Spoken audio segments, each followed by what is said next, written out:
ഭർത്താവ് തല്ലി പിടിച്ചാന്നോ? ആന്നു ഇല്ലയോ? വീട്ടിൽ വഴക്കുണ്ടായി ഈ കൈ കെട്ടി വെച്ച് തല്ലി ഓടിച്ചാന്നാ കർത്താവിനോട് പറയുന്നേ. സത്യമാണോ? ആന്നു. കൈയടിച്ച് സ്വോത്രം പറ. ഞാൻ വെറുതെ പറഞ്ഞല്ല, കർത്താവ് എന്നോട് പറഞ്ഞ അങ്ങനെ. ഈ കൈവെട്ട് കെട്ടിക്കൊണ്ട് സിസ്റ്റർ വന്നപ്പോൾ യേശു എന്നോട് പറയുക, അവിടെ കുടുംബത്തിനകത്ത് പൊരിഞ്ഞ പോരാട്ടം നടക്കുക. ഇന്ന് രാവിലെ ദൈവം എന്നോടൊരു ദൂത് പറയുക, നിന്റെ വീട്ടിലേക്ക് യേശു ഇറങ്ങി വരാൻ പോവാ. ഇന്ന് രാവിലെ നിന്റെ വീടിനകത്ത് ദൈവ സ്വസ്ഥത തരാൻ പോവാ.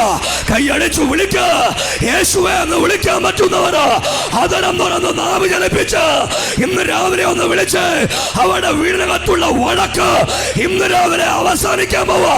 കരമടിച്ചൊന്ന് അന്യഭാഷ പറഞ്ഞ് യേശുവെ എന്നൊന്ന് വിളിച്ച് ഈ രാവിലെ ഒന്ന് സ്തോത്രം ചെയ്യാൻ പറ്റുമെങ്കിൽ കരമൊന്നടിച്ച് നന്ദി പറഞ്ഞ് ഈ രാവിലെ ഒന്ന് സ്തോത്രം ചെയ്ത്. ഞാനേ കാണുന്നെന്നറിയോ, ഞാൻ കണ്ട നീ ഇങ്ങനെ കൈയും കെട്ടി വന്നപ്പോൾ എന്നോട് കർത്താവ് പറഞ്ഞു, നിന്റെ വീട്ടിലൊരു വലിയ വഴക്കുണ്ടായി. ആ വഴക്ക് നിമിത്തം ഭർത്താവ് നിന്റെ കൈ അങ്ങ് തല്ലി ഓടിച്ചു. നിന്റെ ഭർത്താവ് മുഴുവൻ മദ്യപാനിയാ. അങ്ങർക്ക് പ്രാർത്ഥന ഇഷ്ടമല്ല, പാസ്റ്റർമാരെ ഇഷ്ടമല്ല, വീട്ടിൽ നിനക്ക് സ്വസ്ഥതയില്ല. നീ ചാവണമെന്ന് 1000 പ്രാവശ്യം നീ പറഞ്ഞതാ. എൻ്റെ ദൈവം നിന്നെ ജീവനോടിരുത്തിരിക്കുക. എന്തിനാന്നറിയാമോ? നിന്റെ ഭർത്താവ് നിന്റെ കൂടെ വന്ന് യേശുവിനെ ആരാധിക്കാൻ പോവാ.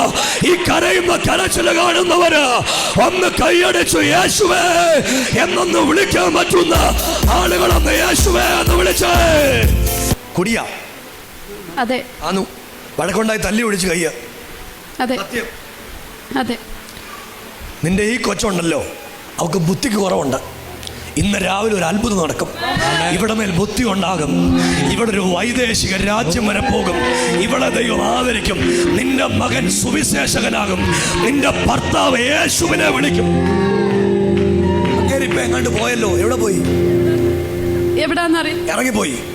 ആ, ഞാൻ ഇന്ന് രാവിലെ ദൂത് പറയാ, നിന്റെ വീട്ടിലേക്ക് അങ്ങനെ തിരിച്ചു വരും. നിന്റെ പിള്ളാരെ നോക്കും. ഈ പിള്ളേർക്കൊക്കെ പേടിയാ അപ്പനെ, അല്ലയോ?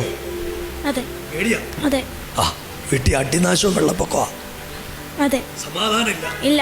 നിനക്ക് എത്ര വയസ്സുണ്ട്? 12 വയസ്സ്. പേരെന്തുവാ മോളെ? ടിബിന. നീ കുടുകൂടാ കരയുന്ന കരച്ചില്ലേ, യേശുപ്പച്ചൻ കാണുന്നുണ്ട് കേട്ടോ.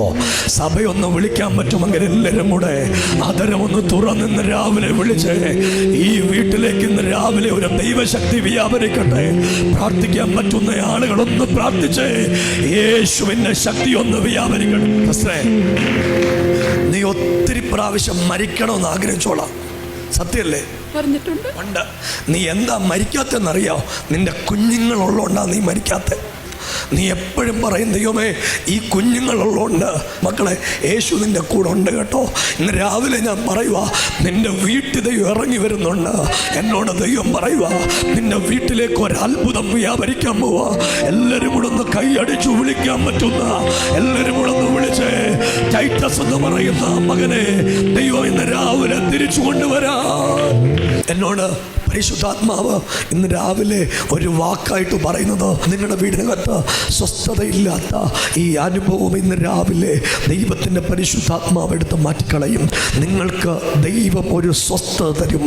നിങ്ങളുടെ ഭർത്താവ് എലോഹിമിൽ ആരാധനയ്ക്ക് വരും എന്ന പരിശുദ്ധാത്മാവ് ഇന്ന് രാവിലെ ഒരു പ്രവചനമായിട്ട് പറയും. സിസ്റ്ററെ, പുള്ളിക്ക് ഈ പ്രാർത്ഥനയും പാസ്റ്റർമാരും ഒന്നും ഇഷ്ടമല്ല. ഇല്ല, ഇഷ്ടമില്ല. നിങ്ങൾ പ്രാർത്ഥനയ്ക്ക് പോകുന്നത് ഇഷ്ടമില്ല. ബൈബിൾ പോലും വായിക്കാൻ അനുവാദമില്ല. ബൈബിൾ വായിക്കുന്ന അനുവാദമില്ല. അതേ നിന്റെ വീട്ടിൽ കുടുംബ പ്രാർത്ഥനകൾ നടക്കാൻ പോവാ. അതേ നിന്റെ വീട്ടിൽ പ്രാർത്ഥനകൾ നടക്കാൻ പോവാ. അതേ നിന്റെ വീട്ടിൽ ദൈവശക്തി ഇറങ്ങി വരാൻ പോവാ. ഒന്ന് കൈയടിച്ചു വിളിക്കാൻ പറ്റുന്ന എല്ലാവരും കൂടെ ആധരമൊന്ന് തുറന്ന് നാവൊന്ന് ചലിപ്പിച്ച് യേശുവേ എന്നൊന്ന് വിളിക്കാൻ പറ്റുന്ന എല്ലാ ആളുകളും ആധരം തുറന്ന് യേശുവേ എന്നൊന്ന് വിളിച്ച് ആ നാമത്തെ ഒന്ന് ഉയർത്തി പിടിച്ചേ. നിന്റെ ഇന്നത്തെ കഷ്ടകാലം മാറും. ഇന്നത്തെ നിന്റെ അവസ്ഥകൾ മാറും. നിന്റെ കുഞ്ഞുങ്ങൾ 3 പേരെയും ദൈവം ആദരിക്കും. ഈ വസ്തു ആടെ പേരില്ല, നമ്മുടെ പേരില്ല. അതുകൊണ്ടാണ് വിൽക്കാത്ത. അല്ലെ വിറ്റ് കളഞ്ഞേനെയും. നിങ്ങളുടെ പേര് കിടക്കുന്നോണ്ട് മാത്രം അത് വിൽക്കുന്നില്ല. സത്യം അതെ. ആന്നു. അല്ലെ പുള്ളി പണ്ടേ വിറ്റേനെയും അത് വിൽക്കാനുള്ള പണിയൊക്കെ നോക്കിയതാ. സത്യം അതെ. ആന്നു. കർത്താവിനോട് പറയുക, ദൈവം നിന്നെ ആ സ്ഥലത്തുനിന്ന് മാറ്റും കേട്ടോ, മറ്റൊരു സ്ഥലത്തേക്ക് നീ വരും. നിന്റെ കുഞ്ഞുങ്ങൾ, ഇവൻ സുവിശേഷകനാവും കേട്ടോ. ഇവന് നിങ്ങൾ വിചാരിച്ചിട്ട് വന്നല്ല, ദൈവം തന്ന ദൈവത്തിൻ്റെ ദാനമായി കൊച്ച് ടിബിൻ, നീ അഭിഷക്തനാവും കേട്ടോ.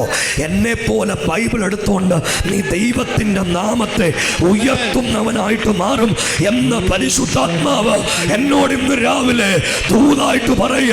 ഒന്ന് കൈയടിച്ച് അതരമൊന്ന് തുറക്കാൻ പറ്റുന്ന ആളുകള് അതരമൊന്ന് തുറന്ന് നാവൊന്ന് ചലിപ്പിച്ച് ഇന്ന് രാവിലെ ആ നാമത്തെ ഒന്ന് ഉയർത്തിപ്പിടിച്ച് വിളിച്ച് ആ ശക്തിയെ ഒന്ന് വിളിച്ച് ഇന്ന് രാവിലെ യേശുവിന്റെ ശക്തി, യേശുവിന്റെ സാന്നിധ്യം, യേശുവിന്റെ കൃപ ഇന്ന് നിങ്ങൾക്ക് വേണ്ടി വെളിപ്പെട്ടു വരിക.